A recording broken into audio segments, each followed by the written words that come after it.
Bueno, buenos días, buenas tardes, buenas noches, de acuerdo a cuando vean este video. Mi nombre es Federico Notrica.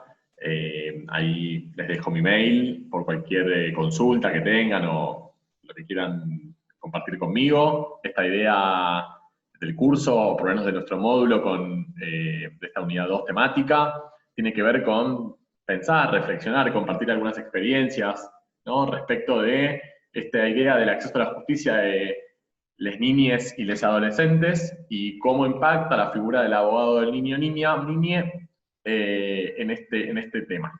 Nos dividimos la unidad temática 2 con el otro docente, de manera que sea lo más sistémico posible.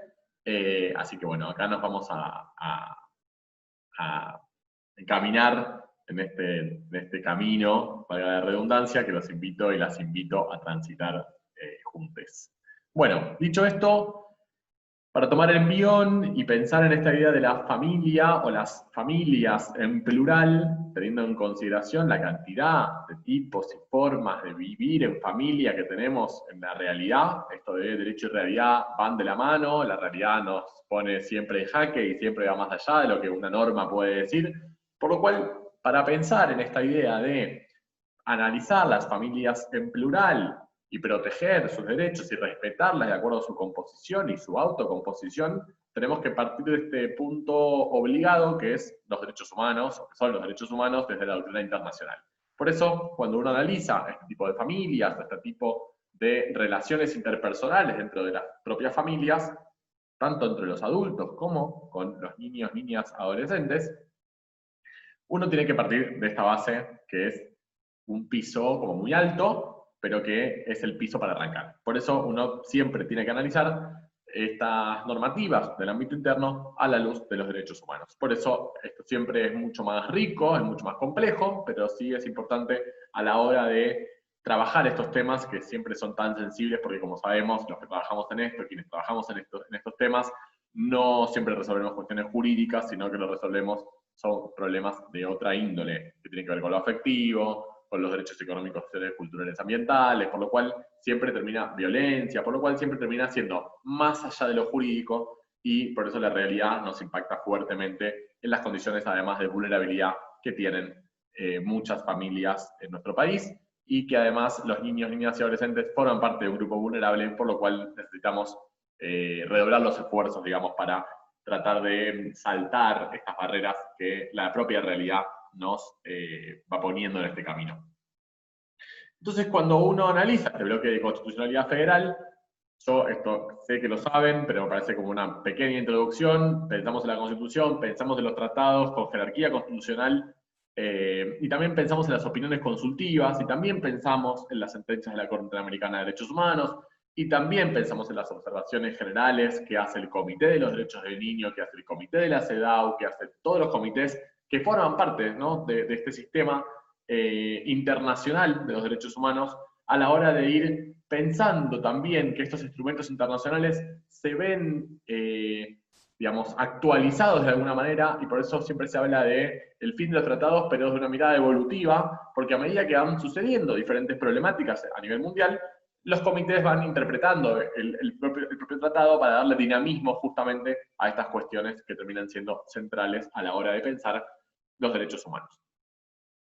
Entonces ya partimos de esta base de que la ley interna no es el techo de nuestro tratamiento, sino que es recién el piso, ¿no? Tanto el Código Civil y Comercial como las leyes especiales que tenemos, tanto a nivel nacional como provincial. Pero si seguimos analizando este concepto constitucional convencional de la familia, uno tiene que ir al artículo 14 bis de la Constitución Nacional, donde dice protección integral de la familia. ¿Sí? No dice del matrimonio, no dice de la familia heterosexual, dice de la familia. Entonces, cuando uno analiza este concepto familia a la luz de los tratados de derechos humanos, entiende que familia es todo tipo de familia. Familia monoparental, familia homoparental, familias ensambladas, familia pluriparental, familia, como sea. Por lo cual siempre hay que dar una respuesta a cualquier tipo de familia que venga a plantearse un problema, un conflicto a la hora de judicializar una situación en particular o de tratar un tema en particular. Así que bueno, en este camino digamos, nos vamos a meter, pero siempre pensando que esta protección constitucional, convencional e integral de la familia tiene que ver con todos los tipos de familia y no con uno en particular. Pero cuando pensamos en esas familias también tenemos que analizar que las relaciones interpersonales entre los propios integrantes de cada familia se han democratizado. Y acá, como dice Mafalda, a este señor, buen día nena, está el jefe de la familia, ella dice, en esta familia no hay jefe, somos una cooperativa, justamente está pensado en esta idea de empezar de alguna manera a igualar las relaciones interpersonales dentro de las familias, pero no en el sentido de que los niños y niñas van a resolver sus propias decisiones, van a tomar propias decisiones respecto de su familia, sino que justamente no haya más esta idea de paternalismo o de paterfamilia o de, digamos, de poder de corrección respecto a estos niños, niñas y adolescentes como si fuesen un objeto, sino que justamente al ser un otro, al ser una otra, al ser un otre, esta idea de relaciones se va democratizando porque todos, todas, todos los que formamos parte de una familia tenemos voz, tenemos voto para algunas cosas, para otras no. Vamos a ver también cómo juega esto la capacidad o la autonomía progresiva, pero esta idea de todos y todas somos sujetos de derecho, todos y todas tenemos un lugar, y nadie es menos que nadie, ¿sí? Entonces por eso también readecuar el lenguaje y desaprender para reaprender, esta idea de que ya los chicos no son más menores, no son menos a nadie, son niños, niñas y adolescentes, son niñes y adolescentes, y los adultos tienen un lugar, digamos, importante en la vida de estos chicos y estas chicas, pero siempre pensando en esta idea de protección integral, de acompañamiento, de desarrollo, de amor, etc. ¿Sí? No en el poder de corrección, como teníamos antes, que por suerte tenemos ahora prohibido dentro del Código Civil y Comercial los malos tratos a niños y niñas y adolescentes por parte de los adultos.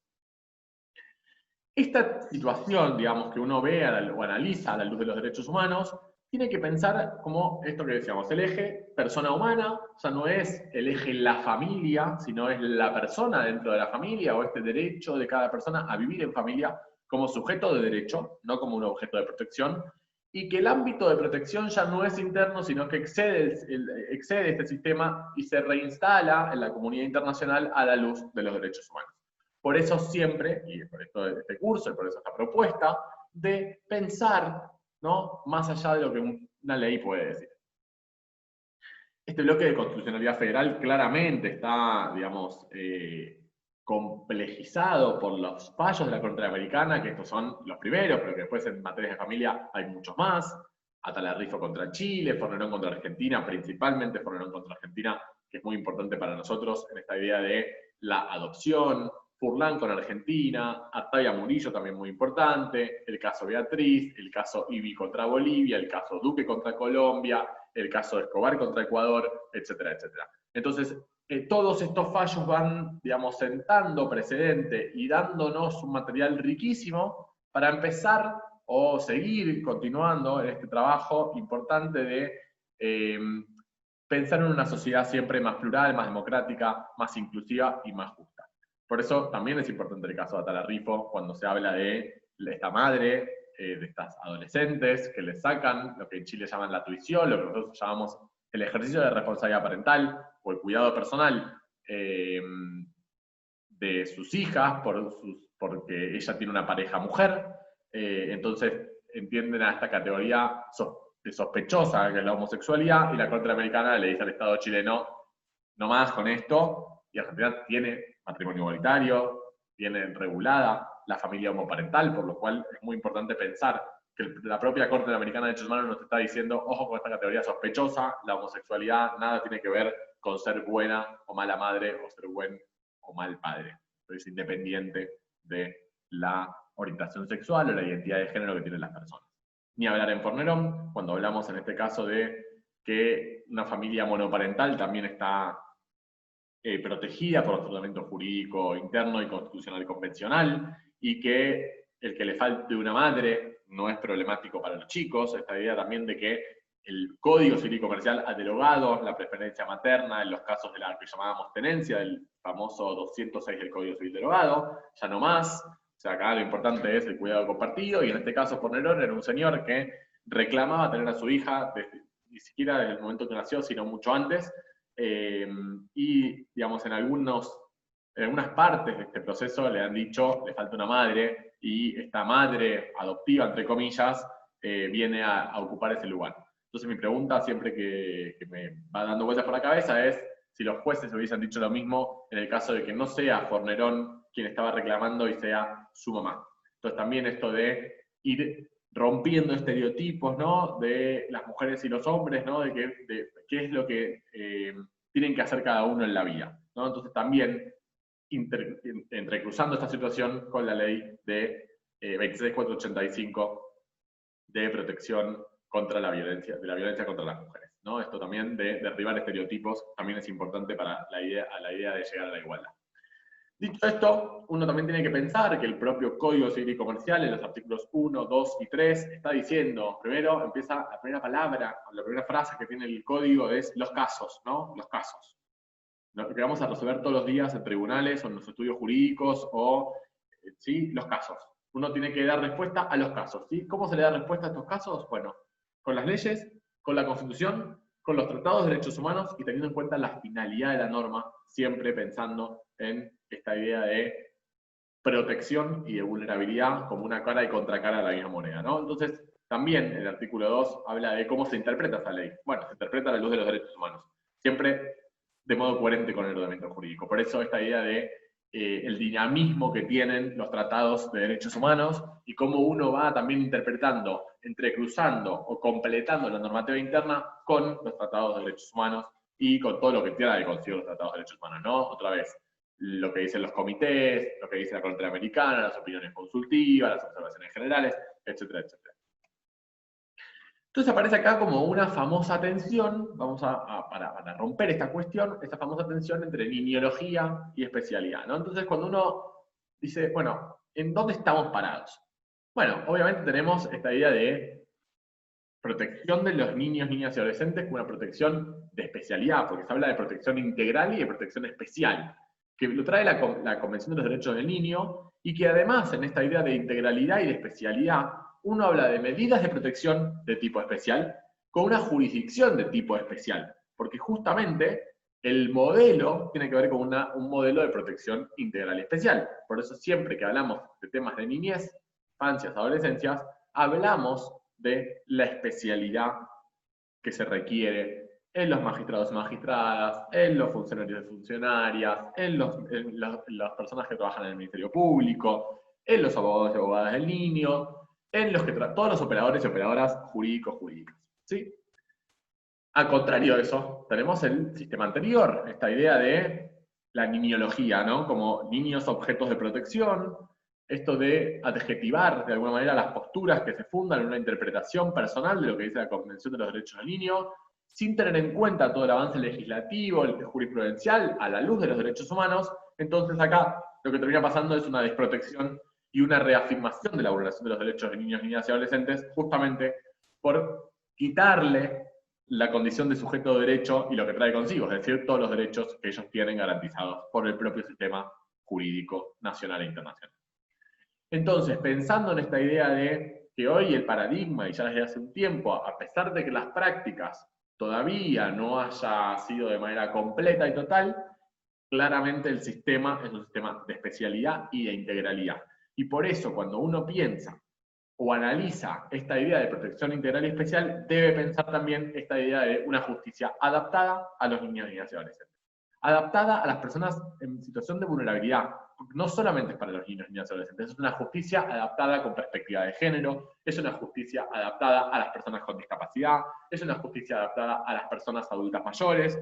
Entonces, por todos lados, ¿sí? Esta idea de interseccionalidad, empezamos a pensar o empezamos a analizar que si bien uno tiene un paradigma diferente, que tiene una normativa diferente y que uno va también acompañando en este camino y evolucionando en este camino a la luz de este nuevo paradigma, necesitamos una justicia que sea adaptada a eso, porque si uno tiene normas buenísimas, prácticas buenísimas, pero una justicia que no está adaptada a todo esto, entonces en algún punto va a haber una barrera que no se va a poder saltar, o una barrera que va a ser más alta y va a costar más saltarla. Por lo cual es fundamental para todos los que trabajamos en la justicia, para todos los operadores jurídicos y operadoras jurídicas, es necesario e imprescindible que para pensar o empezar a tener esta noción de protección integral y especial, necesitamos una justicia que se adapte a toda esta cuestión.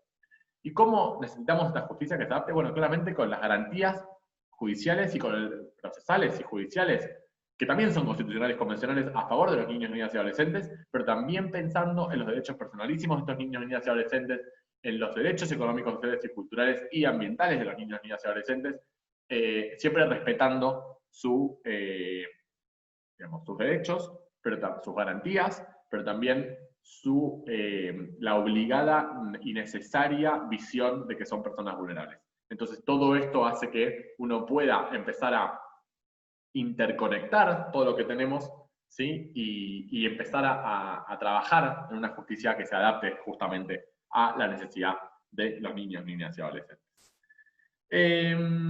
Dicho esto, ¿por qué hablamos de grupos vulnerables? ¿Por qué los niños, niñas y adolescentes son o forman parte de este grupo de vulnerables? Porque claramente para los tratados internacionales, grupos de vulnerables son todos los grupos o todas las personas que forman parte de un grupo que por causas diversas se encuentran en mayor riesgo de violación de derechos, ¿sí? O sufre la omisión, o la precariedad legislativa, o la insuficiencia de políticas públicas. Entonces, para evitar esto y para superar las condiciones de desigualdad, se requiere justamente de esta protección especial e integral, y todo esto es a la luz de los principios básicos de los derechos humanos. O sea, no hay otra para pensar esto. Entonces, esta idea de protección especial y protección integral es para, digamos, subir el escalón, ¿no? De donde están separados los niños y niñas adolescentes y ponernos en una situación de igualdad con el resto de la sociedad. Es decir, superar estas condiciones de desigualdad, superar estas barreras, estos valladares que tienen los niños, niñas y adolescentes. Entonces, esta idea de vulnerabilidad es un principio constitucional convencional, lo que busca, ¿sí? Es tener determinados criterios valorativos o pautas que sean o se encuentren dirigidas a orientar acciones de los agentes, de los operadores, justamente para reforzar el respeto de los derechos, garantías y principios centrales establecidos en favor de los niños y de sus derechos. Entonces, esta idea de vulnerabilidad lo que hace es posibilitar la especificación de los derechos fundamentales de todos los niños, niñas y adolescentes, y por otro lado, actúa como una suerte de corrector frente a cada situación particular de cada niño y adolescente. Es decir, para superar las condiciones de desigualdad, en líneas generales, se pone a los niños y adolescentes en situación de vulnerabilidad, en este grupo de vulnerables. Ahora bien, en cada caso concreto, hay que levantar a este niño, niña y adolescente para ponerlo en una situación de mayor igualdad con el resto, ¿sí? Para poder intentar sobrepasar sus conflictos. Entonces, por eso es como un doble juego, en general y en particular. Entonces, cuando seguimos avanzando, pensamos en esta idea de también de reconocimiento de los niños, niñas y adolescentes como sujetos de derechos. Esto significa que no hablamos más de menor, porque los niños, niñas y adolescentes no son menores a nada, ni a nadie, que son sujetos y sujetas de derecho, no un objeto de protección. En esta idea de la atención de son capaces o incapaces. Bueno, incapaces no son, más. ¿Capaces absolutos, digamos, en algún punto? Tampoco, porque justamente para esta idea de protección especial y protección integral tenemos lo que llamamos capacidad progresiva. A mayor edad y mayor grado de madurez, como criterio objetivo la edad y como criterio subjetivo la madurez, van adquiriendo mayores capacidades, justamente acompañando la idea de poder, digamos, actuar por sí en determinadas cuestiones que el propio ordenamiento jurídico les hace lugar, ¿no? Entonces, claramente, volvemos acá, no es lo mismo un niño de 3 que un niño de 7, que un niño de 12, que un adolescente de 16, porque si al de 3 o de 5 años le preguntamos algo, por ejemplo, ¿a qué colegio quiere ir? Le estamos dando una responsabilidad que no puede asumir por su edad y su grado de madurez. Ahora bien, a un chico de 16, una chica de 16, que la mandamos a un colegio pupilo, pero ella tiene actividades extracurriculares porque juega al hockey, o juega al tenis, o juega al fútbol y quiere seguir, digamos, y mandarla ahí sin preguntarle, seguramente vaya a ser un problema. Entonces, esta idea, miren cómo también la edad y la madurez va cambiando esta situación y ya no pensamos más en este binarismo de capacidad e incapacidad, sino que tenemos que pensar más allá y decir, bueno, los niños, niñas y adolescentes no son más incapaces, ejercen sus derechos a través de sus representantes como regla, pero también les reconocemos esta idea de capacidad progresiva o de autonomía progresiva. A mayor edad y más grado de madurez, más ejercicio de sus derechos pueden ir haciendo, ¿sí? Entonces, cuando hablamos de titulares de derechos, que lo dice la Corte Interamericana de Derechos Humanos, y también claramente la Convención de los Derechos del Niño, no hablamos ni de menores, ni de carentes, ni de incapaces. Hablamos de personas totales, como un otro o una otra, que son seres humanos completos y con dignidad, con derechos, y son poseedores de facultades y potencialidades a desarrollar. Por eso dejamos de hablar de incapacidad y empezamos a hablar de capacidad progresiva, justamente en esta idea de desarrollo progresivo. Entonces, este cruce entre niñeces y adolescencias y justicia, ¿sí?, parte de 4 principios. En estos 4 principios podemos pensar en el interés superior de todo niño, niña y adolescente, en el desarrollo integral, en la participación, en su propia participación en todos los asuntos que los afecte, y en el principio de igualdad y no discriminación, como principio llave base. Y, como bien dice la Convención de los Derechos del Niño, el abordaje integral, ¿sí?, debe girar en torno al niño y a sus derechos, justamente partiendo de estos 4 principios, que no son los únicos, obviamente, pero que son los 4 principios básicos: interés superior, desarrollo integral, participación e igualdad y no discriminación. Esto hace o garantiza el acceso a la justicia de los niños, niñas y adolescentes. Dicho esto, tenemos que otorgar centralidad a algunas cuestiones. Por ejemplo, y vuelvo a decir, reconocer a los niños, niñas y adolescentes como titulares de todos sus derechos, de todos los derechos humanos. Entender la protección de sus derechos como un continuum y no como intervenciones aisladas y desconectadas. Es decir, no sirve que el juez haga una cosa, que el asesor de menores haga otra, que el abogado del niño haga otra. Si bien cada uno tiene su función, lo importante es continuar, ¿sí? No lo digo en que no puede haber controversias, porque claramente las hay, pero lo que sí es que no tienen que ser intervenciones aisladas, ¿sí? Entonces eso es importante también, porque eso hace que lo pongan a los niños y adolescentes en una situación de desprotección. Justamente para proteger sus derechos, la idea es que sea un continuo. Asumir también que las necesidades van a ser diferentes en función de la capacidad progresiva. También respetar el ejercicio de sus derechos según esta capacidad progresiva. Reconocer este derecho a participar y que su voz y su opinión sea tenida en cuenta de acuerdo a su edad y su grado de madurez. Promover, y esto también tiene que ver con la justicia adaptada, promover condiciones para asegurar sus derechos y el ejercicio de sus derechos.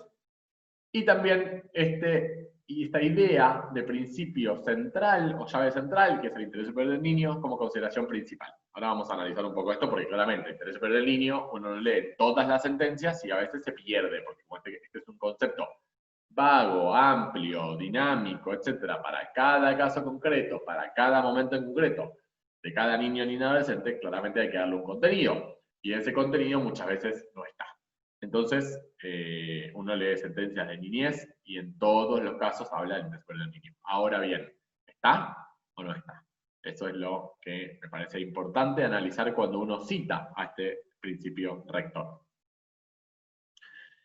Estas medidas generales de aplicación de la Convención de los Derechos del Niño reconocen claramente, como hablábamos antes, una protección especial, adaptada y reforzada para los niños, niñas y adolescentes.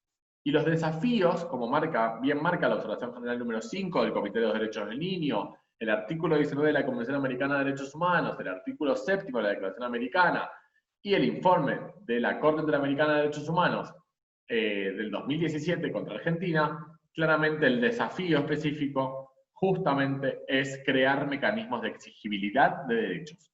Porque sin estos mecanismos es muy difícil llegar al ejercicio efectivo de los derechos y la defensa de los derechos y la vigencia plena de los derechos de los niños, niñas y adolescentes. Es fundamental crear estos mecanismos de exigibilidad de derechos que el propio sistema internacional pone y reconoce en esta idea de protección especial y de justicia adaptada y reforzada para niños, niñas y adolescentes.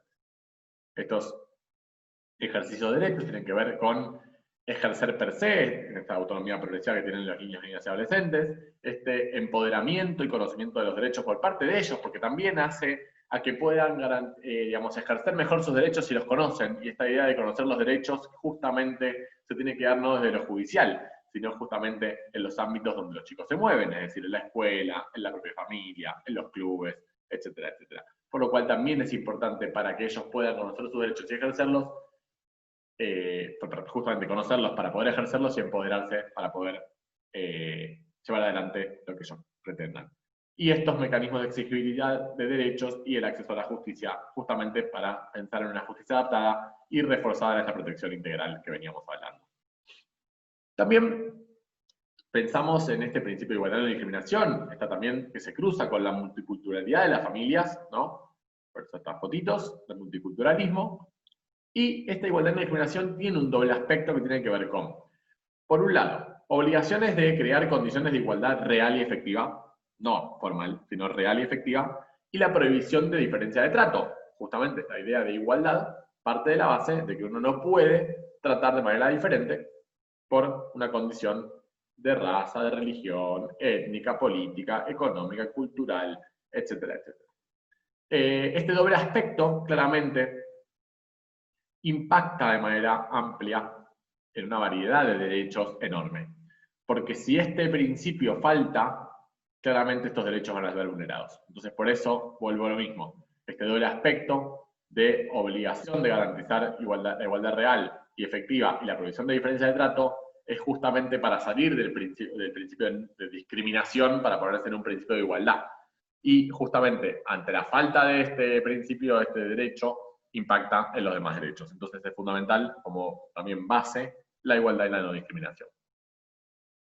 Y cuando hablamos de qué derechos nos referimos, bueno, yo se los adelanté antes, de derechos económicos, sociales, culturales, y agrego ahí ambientales, los derechos personalísimos y las garantías procesales, esta idea de garantías de procedimiento de todo niño, niña y adolescente.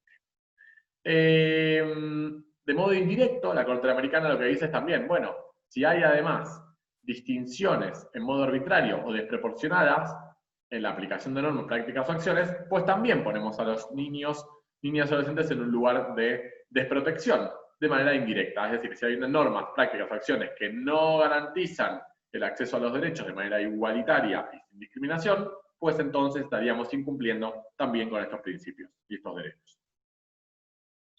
Para bajar todo esto digamos, en algún punto a la realidad, este principio de igualdad y exigibilidad de derechos, miren lo que ha pasado en este caso de la Justicia Nacional del juzgado número 4 en 2017. Es un caso de restitución internacional donde el padre viene a la Argentina para hablar con los chicos y ellos dicen en una presentación, dicen, razón de haber accedido a nuestro padre a venir a la Argentina para hablar con nosotros y poder así negociar con él un acuerdo, es que le propusimos que nos permitiera continuar con el desarrollo de nuestras actividades escolares, con nuestra vida social e ir visitarlo en las vacaciones de invierno, dice, y verano, incluyendo fin de año. Asimismo expresaron que somos dos jóvenes que pensamos en forma independiente, que no queremos estar en el medio de las desavenencias entre él y mamá, sino que nos den cabida como personas con nuestros derechos.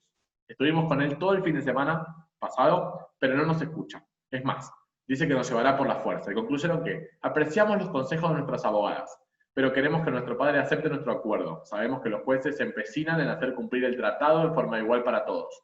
Pero no son todos los casos iguales. Nosotros no somos ovejas, sino personas con derecho a elegir. Miren cómo en una presentación los chicos están diciendo, basta de intentar convencerme, basta de obligarme, basta de que los adultos resuelvan.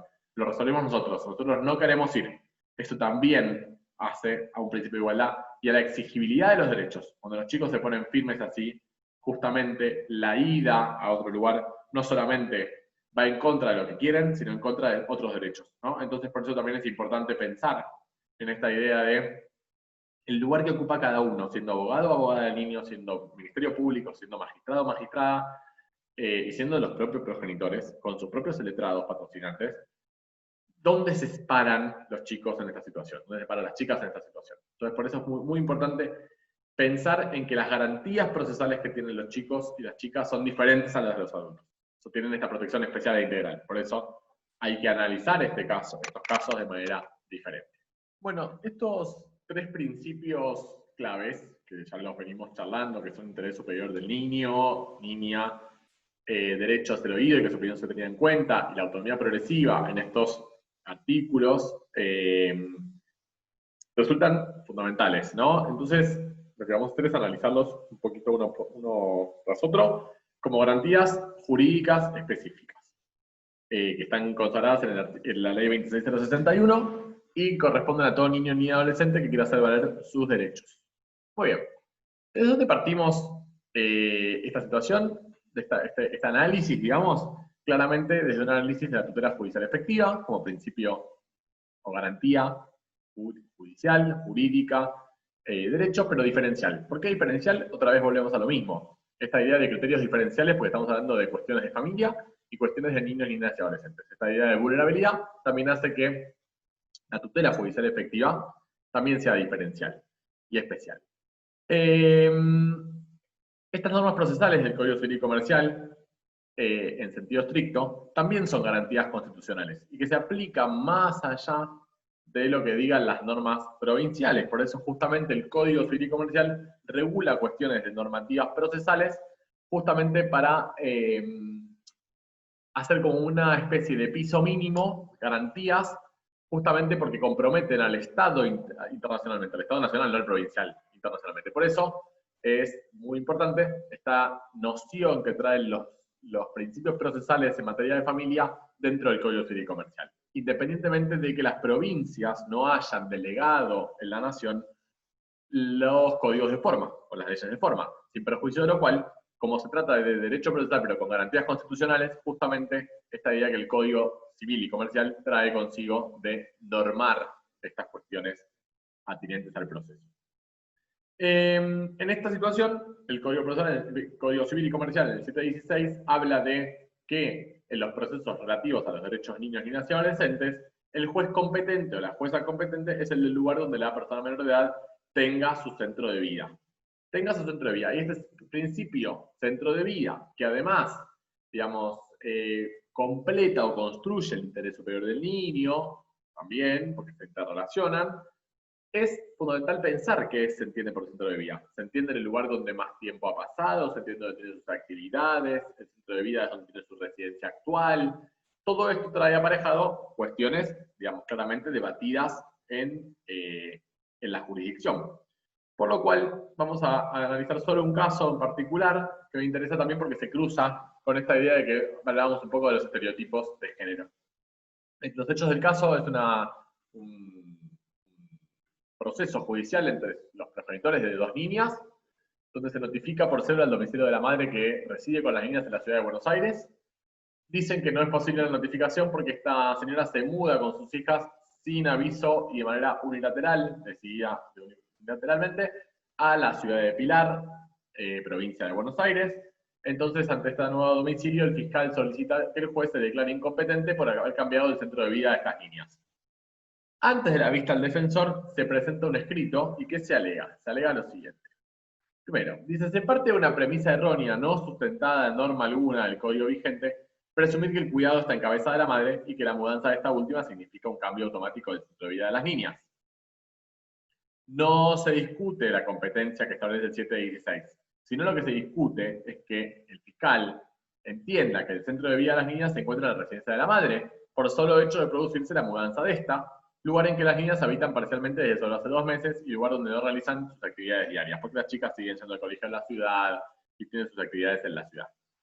Entonces lo que se pregunta en este escrito antes del pase al defensor, el padre, dice, si yo fuera quien hubiese mudado el domicilio a provincia de Buenos Aires, permaneciendo la madre en la ciudad o concurriendo las niñas al colegio en la ciudad y haciendo sus actividades extracurriculares en la ciudad, ¿el fiscal también hubiera dictaminado a favor de que BS se declare incompetente?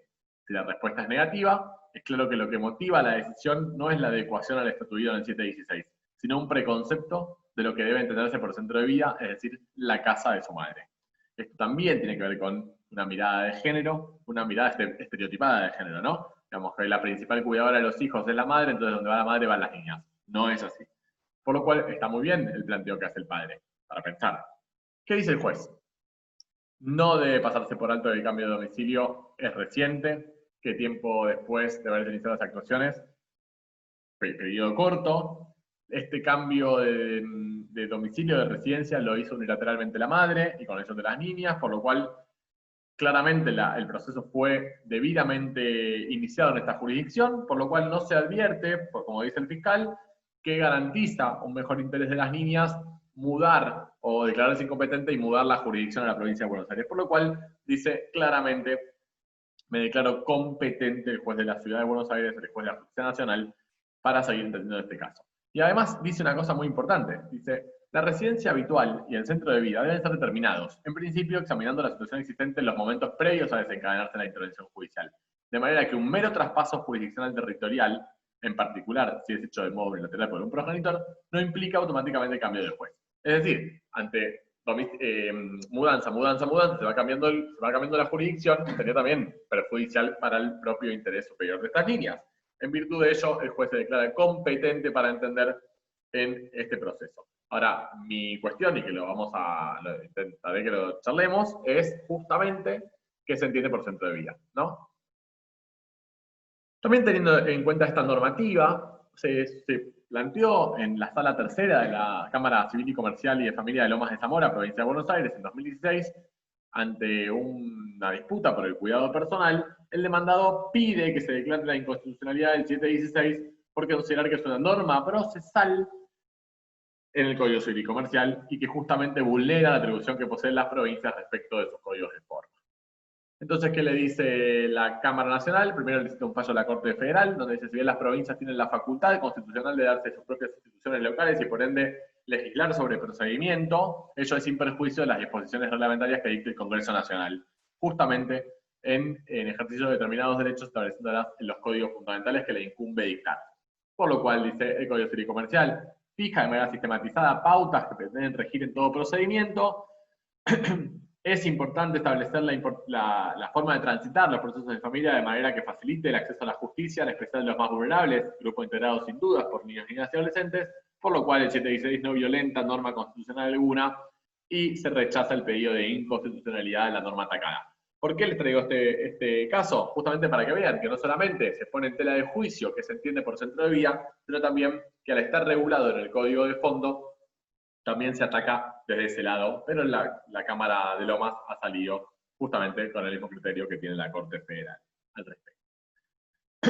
Estos principios procesales que son constitucionales y convencionales, tenemos que contextualizarlo en esta idea de la intervención de la justicia, ¿no? En los conflictos familiares. Esto de que hablamos de la justicia adaptada. La justicia adaptada, bueno, acá tenemos que hablar también de este diálogo ineludible entre fondo y forma, ¿no? Esto claramente que las reglas procesales no pueden ir en contra de los derechos de fondo o ir en desmedro o ir desparejo en el tiempo, porque justamente si uno deja pasar en un abrigo 5 años, 6 años, 7 años, el paso del tiempo, que tiene que ver con la forma, te come el fondo en algún punto. Entonces es importante ir viendo en este diálogo, que es ineludible, las normas de fondo y las normas de forma. Claramente esto hace a una mejor tutela judicial efectiva, a un mejor trabajo desde parte de la justicia en esta idea de una intervención especializada y multidisciplinaria.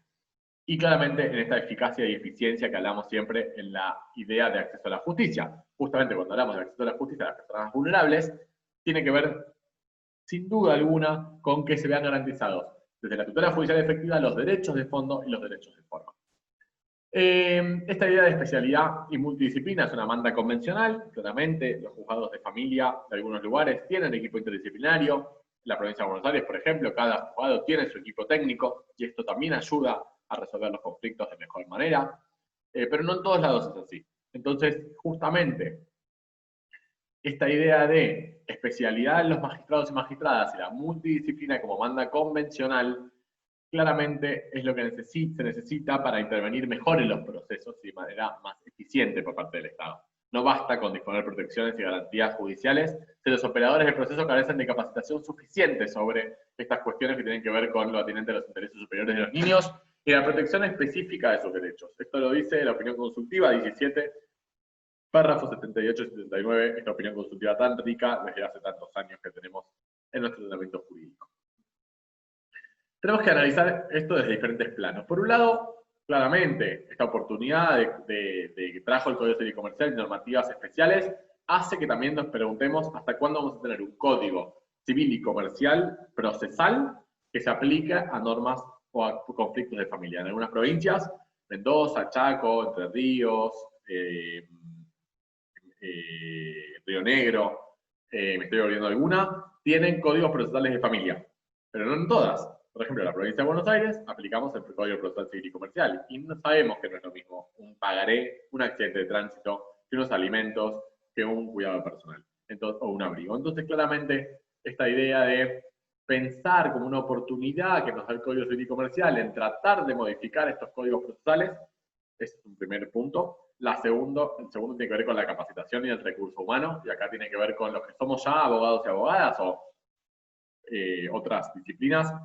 Claramente seguir capacitándonos, seguir reflexionando al respecto y seguir trabajando mucho. Y también no solamente con la capacitación, sino también con la creatividad y con la responsabilidad que cada uno asume en su trabajo. Y también pensar en el rol de las universidades públicas, universidades nacionales, en la formación de los abogados y abogadas que vendrán. ¿Sí? Porque también en esta idea de analizar los conflictos de una manera social, también es importante a la hora de formarse. Y claramente que puede ser una política pública, y por eso celebro yo siempre estos cursos, la actualización y la capacitación, ¿no? Justamente este compromiso por tener sólidos operadores y operadoras y que el sistema de justicia sea eficaz y eficiente con el trabajo y la labor que hacen estos operadores y operadoras. Y desde otro plano de análisis, claramente la función de los jueces como una función social, ya no esta idea de que los jueces y las juezas son Dios, los jueces y juezas tienen que hacer un trabajo más cercano a la gente, justamente en esta idea de la justicia adaptada, ¿sí? Y más a la idea de las personas con vulnerabilidad. Las limitaciones de selección de los jueces y las jueces, no voy a meter en esto, pero también tiene que ver con muchas veces la falta de idoneidad y la idea de dedo político, los desafíos de las apuestas por acercarse a problemáticas más complejas o más diferentes, ¿no? Que la realidad nos va poniendo frente a nuestros ojos, y todo esto desde el punto de vista de la normativa de derechos humanos y la normativa de fondo que tiene nuestro sistema jurídico como desde una mirada sistémica obligada, constitucional y convencional. Claramente, este proceso de familia que se inaugura en el 705 del Código Civil y Comercial tiene una norma llave que tiene que ver con estos principios generales que venimos hablando, justamente facilitar el acceso a la justicia de estas personas vulnerables, esta idea de resolución pacífica de los conflictos, la idea de la especialidad de los jueces y el apoyo multidisciplinario, y el 706 como garantía del interés superior del niño, ¿sí? Justamente que todas las decisiones sean resueltas en base al interés superior del niño, cuando haya un niño o niña en los procesos, obviamente. Y esto se cruza también con las reglas de Brasilia sobre acceso a la justicia, las 100 reglas de Brasilia, sobre acceso a la justicia a las personas en condición de vulnerabilidad. Y esta idea de trato adecuado a sus circunstancias singulares hace que uno también vea cada caso concreto con diferentes anteojos. Es decir, con anteojos con más aumento o menos aumento, digamos, o más grandes o menos grandes, de acuerdo a quién tenemos enfrente. Y eso también hace a que el acceso a la justicia sea adaptada a cada caso concreto, y por eso esta idea de justicia adaptada en serio, ¿no? Este concepto de vulnerabilidad que tiene que ver con los beneficiarios, tiene que ver con las personas por razones de su salud, de su edad, de su género, de su estado físico, mental, por circunstancias sociales, económicas, étnicas, culturales, ambientales, que tienen una dificultad para ejercitar con plenitud sus derechos ante el sistema de justicia. Esto lo pone en una situación de vulnerabilidad, porque estas son causas de vulnerabilidad, entonces claramente son los beneficiarios de estas reglas, de las 100 reglas de Brasilia, y esta justicia debe tener diferentes anteojos a la hora de analizar estos conflictos.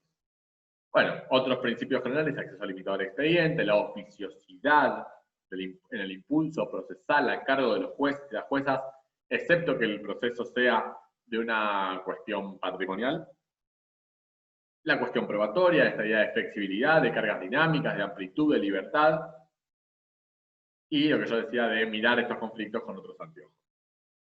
Y miren cómo es importante pensar estos conflictos con otros anteojos, como este caso de la justicia de la provincia de Buenos Aires, de la Cámara Civil y Comercial y de Familia de Morón, del 2018, en un abrigo plantea una cuestión muy interesante. Este es un caso donde hay tres hijas de una señora que fueron institucionalizadas en 2015, que el Servicio Estatal denuncia un posible abuso sexual infantil, y que toma intervención la Fiscalía General. La madre solicita la designación de abogados del niño para sus hijas. Posteriormente se declara la situación de adoptabilidad de estas niñas. La señora es patrocinada por la Defensoría, apela la decisión, el recurso es concedido, se dispone la remisión de las actuaciones a la Defensoría. Recibida el 27 de noviembre de 2017, la auxiliar letrada de la dependencia informa que la señora no se presentó pese a haber citada, y devolver las actuaciones al juzgado, siendo la finalidad de la vista la fundamentación del recurso. Este se declara desierto. ¿Qué realiza la Cámara? Dice, bueno, desde acuerdo al acceso a la justicia y la situación de vulnerabilidad, tenemos que ver esta situación de manera diferente, ¿no? Claramente, lo que hablamos hablando. Este derecho procesal tiene una mirada constitucional, claramente. El derecho constitucional atraviesa el derecho procesal. En este tipo de procesos, donde está en juego el vínculo familiar, no caben rigideces ni estrecheces procesales, resultando menester la asunción de la postura que resguarde de manera más intensa los derechos de todos los involucrados y que a la vez vele por la compatibilización de los mismos. El recurso nacional había devenido desierto. La deserción es una sanción legal que opera cuando quien interpuso un recurso no concurrió a fundarlo. Implica una suerte de desistimiento tácito del recurso. Pero ojo, dice con esto, porque acá tenemos a una mujer de 40 años, con escasez de recursos personales, con otros hijos a su cargo, en situaciones económicas precarias, lo que ha llevado a intervenir a la Defensoría Oficial. La señora L se encuentra en condiciones objetivas de vulnerabilidad y la decisión en crisis implicará el cese de su responsabilidad parental respecto de sus hijos. Y miren cómo se habla de la interseccionalidad, ¿no? Donde hay muchos aspectos que se entrecruzan a la hora de pensar la vulnerabilidad. Una mujer, madre, en situación familiar conflictiva, en precaria situación económica, con pocos recursos naturales, tenemos claramente la obligación de velar porque todos estos factores no redunden por acción o por omisión en trato discriminatorio a la señora, actuando dentro de lo factible las mayores posibilidades niveladoras que pudieran ser menester y para resguardar el ejercicio más pleno de sus derechos. ¿Qué hizo la Defensoría? Analiza la Cámara de la Defensoría, dice, bueno, acá la señora letrada dice, no vino, entonces lo devuelve. Entonces dice, no advirtió que esa finalidad era fundar el recurso, tarea que podía haber cumplimentado intentando otros medios de comunicarse, quizás más efectivos que un solo telegrama, ¿no? Llamar por teléfono. Por ejemplo, resolver esta cuestión, plantear el recurso y a través del artículo 48, el artículo de mandatario, para que después poder, por un escrito, justamente, digamos, presentarse y decir que estar de acuerdo con la presentación. Dice, nos encontramos con la falta de tutela judicial efectiva. Y justamente su inasistencia ante la trascendencia de la cuestión, nada se hizo para fundar el recurso y la dejó a la asistida sin defensa técnica. La necesidad de reaccionar de oficio y de manera excepcional no podrá convalidarse, dice el tribunal, lo actuado o lo omitido, so pena de menoscabar con gravedad el derecho de la recurrente a contar con una asistencia jurídica efectiva. Además, dice otra cosa, la abogada del niño, nula actuación. Dice, desde la primera presentación de su tarea se circunscribió solamente a solicitar la suspensión de plazos para poder entrevistarse con las niñas. Hubo de ser intimada para que se expidiera sobre su designación. No se pudo entrevistar, solo se limitó a pedir informes y medidas, mientras que solicita ese oficio del hogar donde se alojan las niñas a fin de conocer su situación. Y llegado el trámite de los recursos, nada ha dicho al respecto, habiendo sido notificada, es decir, no ha dado cumplimiento efectivo con su función de patrocinar eficientemente las 3 líneas de autos. Por lo cual, dice, vuelvan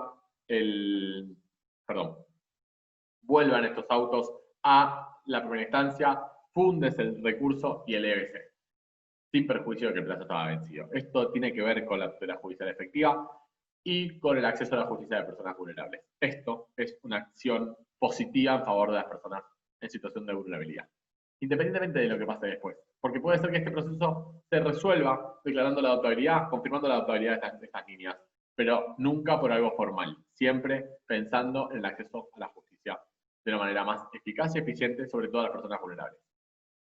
En este sentido también tenemos que analizar qué se entiende por interés superior. Claramente es un concepto complejo, pero flexible y adaptable, y esto justamente debe flexibilizarse al caso concreto, a las necesidades personales del niño, niña, adolescente, al momento en concreto, al caso concreto.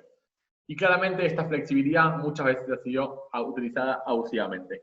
Pero lo que dice la observación general número 14 es que uno tiene que entender como un concepto triple este interés superior del niño. Como un derecho sustantivo, es decir, que el derecho del niño que su interés sea tenido en cuenta y se evalúe justamente sobre todo interés, o por encima de todo interés para tomar una decisión sobre una cuestión debatida, como un principio interpretativo fundamental. Es decir, que si hay una disposición jurídica que admite más de una interpretación, siempre debe elegirse la interpretación que esté efectivizando este interés superior y como una norma de procedimiento. Es decir, que el proceso de decisiones deberá incluir una estimación de las posibles repercusiones, tanto positivas como negativas, de la decisión en el niño o niña. Es decir, hay que justificar, hay que fundar en qué se ha considerado que se entendía o que se atendía al interés superior del niño o niña, en qué criterios y cómo se ha ponderado estos intereses y cómo se ha basado todo esto en la decisión que se tomó frente a otras consideraciones. Esto se ve poco, pero es un trabajo, pero hay que hacerlo, le corresponde hacerlo. Pero para construir este interés superior necesitamos de otra herramienta, que tiene que ver con justamente este derecho a ser oído y a que su participación sea efectiva, ¿no? Entonces, bueno, justamente para analizar este interés superior debemos, digamos, partir también del derecho a ser oído y de la autonomía progresiva.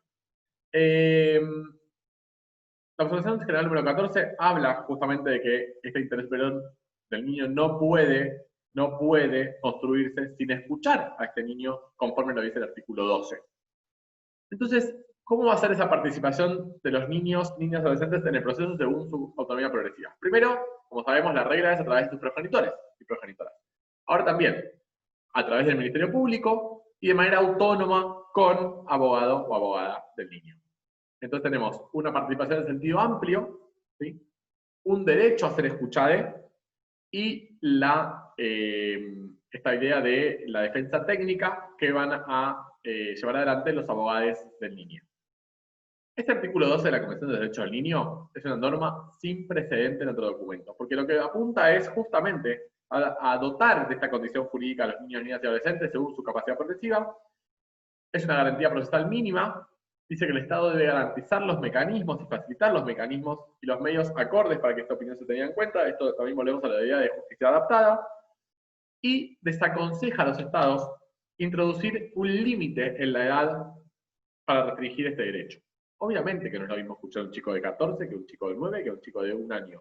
Pero también tiene que ver con esta idea de conocerlos, de ponerle cara, de que uno no conozca a los niños detrás de un papel como es el expediente, sino justamente a ponerle cara y a ponerle voz en caso de que estos chicos puedan llevar adelante la posibilidad de hablar, ¿no? Pero estos niños es un derecho también para ellos, es decir, que pueden escoger si quieren o no ser oídos, y claramente los niveles de comprensión, como decíamos, no van a estar ligados de manera uniforme a su edad biológica, sino a su madurez, justamente. Entonces hay que analizar no solamente todo esto del dato objetivo, como es la edad, sino al dato subjetivo, que es el grado de madurez. Y a mayor madurez, mayor será la participación y mayor será el efecto del resultado de la vida del niño y mayor será que se tenga en cuenta lo que dijo.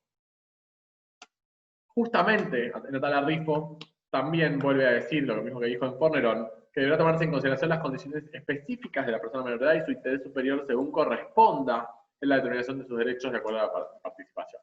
Entonces, estas garantías mínimas de procedimiento en el artículo 27 de la ley 2661, esta ley de promoción y protección de los derechos de niños, niñas y adolescentes, tenemos este derecho a ser oído, a que su opinión se tenía primordialmente en cuenta, preferentemente asistirse por un letrado especializado, designado por el Estado, a participar activamente en todo procedimiento y a recurrir ante el superior. También es una garantía procesal, tener la doble instancia ante cualquier decisión que lo afecte.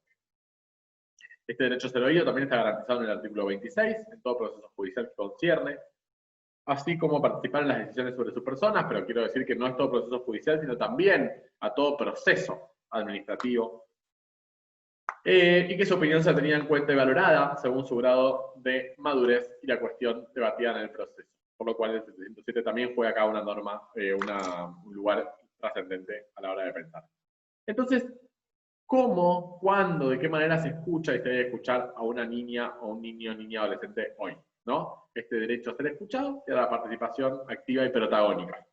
Acá, ¿no? Lo que dice este dibujito. Hey, hola, sí, acá, ¿cómo estás? Tuve que armarme esto a ver si me mirás un ratito mientras te hablo, le dice la madre a la niña, por esta idea también de utilizar los medios tecnológicos en beneficio de los chicos y no en perjuicio. ¿Por qué digo esto? Porque en el marco de la pandemia también está en tela de juicio si es beneficioso para los niños y niñas tomar las entrevistas por medios telemáticos y esta idea de qué pasa cuando se apaga la cámara, ¿no? Porque hay una otra que escucha del otro lado y esto también puede traer repercusiones negativas en la vida de estos chicos o chicas. Y ¿Esta participación tiene que ser cualquier participación? No, claramente esta participación es activa y protagónica. Quienes van a ir a esta audiencia, a esta entrevista, son los propios niños, niñas y adolescentes, de una manera activa, de una manera protagónica, porque ellos son el centro de la escena en este tipo de proceso. Entonces, ¿qué implica? ¿Qué se implica? ¿Qué obligaciones se implica? Bueno, un deber de asegurarse que el niño o niña adolescente reciba toda la información suficiente y el asesoramiento adecuado para poder formarse una opinión libre y poder tomar decisiones respecto de lo que significa este proceso para ella. Porque si no recibe información, no tenemos esta información de manera adecuada, junto al asesoramiento en caso de que se lo requiera, no va a poder opinar de manera libre, porque justamente hace también este consentimiento informado. Si uno tiene más información, puede saber mucho más a qué va. Entonces es importante que los jueces y las juezas, y también sus abogados y abogadas del niño, le den toda la información suficiente para que estos chicos sean libres de poder formarse una opinión y tomar decisiones libremente. Estas normas deben asegurar como mínimo estos procesos adaptados y adecuados, estos mecanismos respetuosos de los derechos de los niños y niñas, estos mecanismos que aseguren que su opinión es tenida en cuenta. Es un deber de dejar constancia que sus opiniones fueron tenidas en cuenta y comunicarle también resultados a estos niños. No es que pasan por el proceso, pasan por la entrevista y nada más, sino justamente es que la sentencia también les llegue a ellos como esta idea de proceso o de justicia adaptada a ellos. Porque si uno saca una sentencia súper técnica, los chicos dijeron, ¿para qué fuimos ahí? Si no entendemos. Justamente entonces es un desafío de los jueces y juezas en la sentencia plasmar por lo menos algunos párrafos destinados a estos chicos y chicas que fueron a ser escuchados por ellos. Este espacio también para la escucha debe ser seguro, debe ser conducente, donde los niños y niñas puedan expresarse libremente sin temor a la represión, a la desvalorización, al ridículo, ¿no? Que sean realmente escuchados y respetados en sus lugares, y por eso también marcaba recién lo de la pandemia. Esta participación debe ser real y seria y implica que el adulto, que es el juez o jueza que va a tomar la decisión, informe sobre el modo en que su opinión fue tenida en cuenta también. Este derecho a participación activa y protagónica tiene que ver con el derecho de fondo, otra vez con el proceso, y con otros derechos. Este derecho a opinar, a la libertad de expresión, a recibir la información, a la libertad de pensamiento, a participar libremente en la vida cultural, al interés superior, a la vida privada, a la dignidad, a la identidad, a un montón de otros derechos que se van entrecruzando, entrelazando en este juego dinámico que tienen las normas. Claramente, cuando uno piensa esta justicia adaptada que venimos hablando, y donde ponemos al niño y adolescente en la centralidad de los procesos, tenemos que pensar o preguntarnos cómo se garantiza el derecho de estos niños y niñas a ser debidamente informados y a ser escuchados, cómo se valora su opinión y cómo se garantiza su representación legal y la defensa de sus derechos. Claramente, con una participación real y no simbólica. Si uno lo hace solamente para cumplir, no sirve. Justamente la idea es que los niños, niñas y adolescentes tengan una participación real en los procesos y una participación esencial y una centralidad. Entonces, de mínima, tenemos que proteger su intimidad y su vida familiar. De mínima, tenemos que garantizar su seguridad. Adecuada y especializada formación y trabajo interdisciplinar por parte de los adultos que les van a escuchar. Tener acceso efectivo a los tribunales y a los jueces. Gozar de asesoramiento jurídico y de su representación. Y el procedimiento no se vea sometido a dilaciones indebidas. Es decir, otra vez volvemos a que la forma no coma el fondo de esta cuestión. Otra vez, lenguaje adaptado, espacios adecuados, a su nivel de comprensión, respeto por sus inquietudes y sus sentimientos, es decir, ayudar a comprender por qué están ahí, ¿no? Frente a sus dudas. Deber explicarle la razón a estos niños, la asistencia eficaz y que el abogado o la abogada en línea cumpla con su rol. No es lo que a mí me parece que es mejor para los chicos, es lo que los chicos quieren. Tenemos un montón de casos que en la familia ejercen violencia y los chicos quieren volver. Los abogados del niño pueden asesorar, pero tienen que ir a pedir lo que los chicos quieren, volver a su casa. Para eso está el asesor. ¿Sí? Entonces es también importante que el lugar que ocupa cada uno sea respetado. Y protegerse toda la información relativa a los niños como asunto de suma importancia, también tiene que ver con derecho a la identidad. El informe de noviembre de 2017 de la Corte Americana contra Argentina dice: la primera observación que casi indefectiblemente recibió la Corte es que existen importantes brechas entre el reconocimiento jurídico de los derechos de la niñez en la ley y la realidad en la que viven muchísimos niños y niñas, así como brechas entre el mandato legislativo de creación de los servicios y las responsabilidades que la norma les otorga, con su implantación efectiva y funcionamiento real. Estas brechas además parecen hacerse más profundas a nivel local y en determinados municipios y zonas geográficas. Miren cómo en la centralidad, en la metrópolis hay una cosa y después cuando va alejándose, ¿no? Hay otra. Esto también es importante pensar en la idea de pensar una justicia adaptada. La recomendación, superar las barreras de los obstáculos. Asegurar mecanismos diferentes, accesibles y seguros para los chicos. Eliminar formalidades. Eliminar limitaciones. Eliminar la limitación a la legitimación activa. Facilitar la asesoría jurídica, representación de la vida. Miren cómo se va, todo se va haciendo como un núcleo, ¿no? Donde se va llenando de todas estas cuestiones y que son centrales a la idea, a la hora de, y las ideas de pensar una justicia adaptada a los niños, niñas y adolescentes. Adaptar los procedimientos judiciales a un lenguaje comprensible y adaptado, a procesos ágiles, accesibles y apropiados y comprensibles para ellos y ellas, con lo cual es fundamental todo esto. Para las garantías procesales, miren también cómo en un caso de la provincia de Tucumán, el Ministerio de Niñez se opone a la escucha de los niños. Dice que sea tomada directamente por la jueza, la escucha a favor de un adolescente de 16 y un niño de 9 años. La escucha de los niños, al tener el artículo 12, debe ser con la siguiente modalidad: espacio comunicacional bajo transparencia, dice el Ministerio de Niñez. Que dicho espacio es individual para cada uno de sus representados bajo la coordinación de un perito oficial de gabinete psicosocial. Que dicho perito oficial debe ser el profesional técnico especializado en hacer hablar y escuchar a un niño como un psicólogo. Existe la posibilidad de que MIS no vayan, dice, a poner en palabras de sufrimiento infantil. Entonces, por eso se necesita un psicólogo, no el juez. ¿Qué hace el juez? Rechaza. Dice, no, acá hay un proceso judicial, hay un proceso terapéutico, pero acá yo necesito. ¿Y qué le dice la Cámara? Esto es insólito, ¿no? La Cámara rechaza todo esto y dice, tiene que ser un psicólogo. Y dice, del discurso recursivo surge notoriamente la quimérica visión que el Ministerio de Niñez posee sobre el colectivo de la infancia, manteniendo a este sector social como incapaces universales. Esto lo dice el juez de primera instancia, ¿no? Dice, acá lo voy a escuchar yo soy la jueza. En mi opinión, considero que la regla esencial deberá estarse en contacto directo personal del niño con esta magistrada como su jueza, pudiendo en todo caso estar asistida por profesionales especializados de ser necesario, justamente del gabinete psicosocial. Entiendo que de este modo se solidifica la operatividad del actual sistema de justicia humanizado y a su vez se transita hacia lo que el gran maestro Augusto Morelo definió como un nuevo modelo de justicia. Frente a esta resolución, la Cámara revoca, dice a la jueza que tiene que escuchar a un psicólogo, y no solamente le dice eso, le pone una sanción por decirle al Ministerio Público que tuvieron una quimérica visión sobre el colectivo de la infancia. Miren cómo también el propio sistema, cuando hay una jueza que busca garantizar todo esto, pone palos en la rueda para seguir pensando en un viejo paradigma, ¿no? Esto también es importante decirlo. Hay jueces y juezas comprometidas, como esta jueza de Tucumán, y que la propia justicia le dijo no al lugar a lo que me estás diciendo.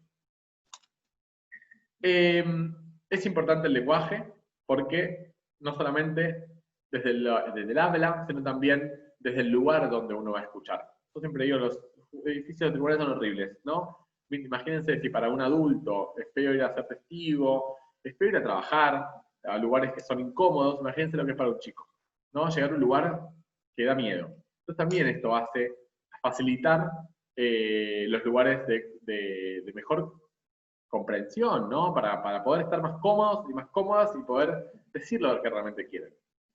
Esto también tiene que ver con cómo se toman las audiencias, las entrevistas, que yo les comentaba, y el lenguaje también, ¿no? Consultar al niño si desea que esta sea registrada, esta escucha, si dejar constancia en un acta de lo que se dijo, o si decirlo, pero reservarlo por secretaría digamos, aparte del expediente, para no también ponerlos en un lugar de inseguridad.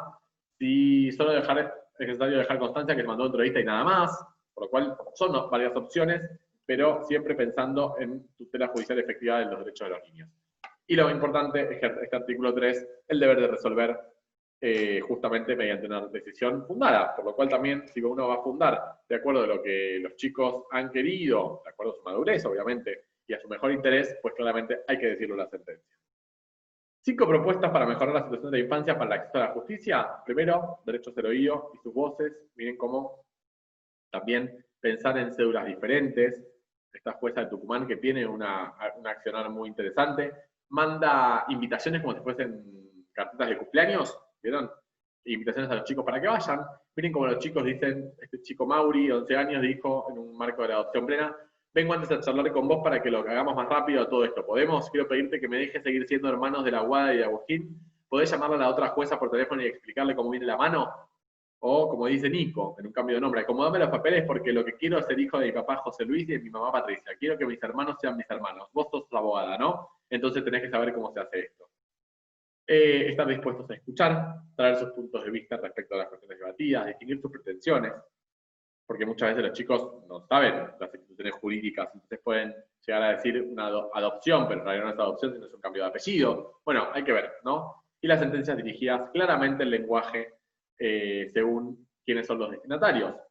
Entonces miren cómo esta misma jueza le explica a Benjamín, y lo importante es que le explica en un lenguaje claro, le explica qué se resolvió, pero también le dice al final: te dejo mi teléfono, y sabes dónde estoy. Y si me quieres llamar, me llamas. Si quieres venir, yo acá te espero. Esto es importante también, ¿no? Porque salimos también desde la mirada del juez intocable, ¿no? Ser juez es un trabajo, y es un servicio. Y es un servicio precisamente para más vulnerables. Entonces, ponerse a disposición, te espero cuando quieras. No hace falta que me pidas una audiencia, me llamas por teléfono. Venís y charlamos y revisamos a ver cómo estás y qué te pasa. Entonces también esto es importante, estas charlas y encuentros, por eso acá le deja el teléfono, la invitación para que vuelva cuando quiera. Entonces, claramente volvemos a pensar que esta participación real implica que el adulto que toma decisiones informe al niño, pero también además que esos espacios sean seguros y conducentes y que la sentencia se pueda exteriorizar qué se tuvo en cuenta de todo esto. Así que, bueno, hasta acá llegamos. Espero que les sirva y, bueno, nos vemos prontamente. Muchas gracias.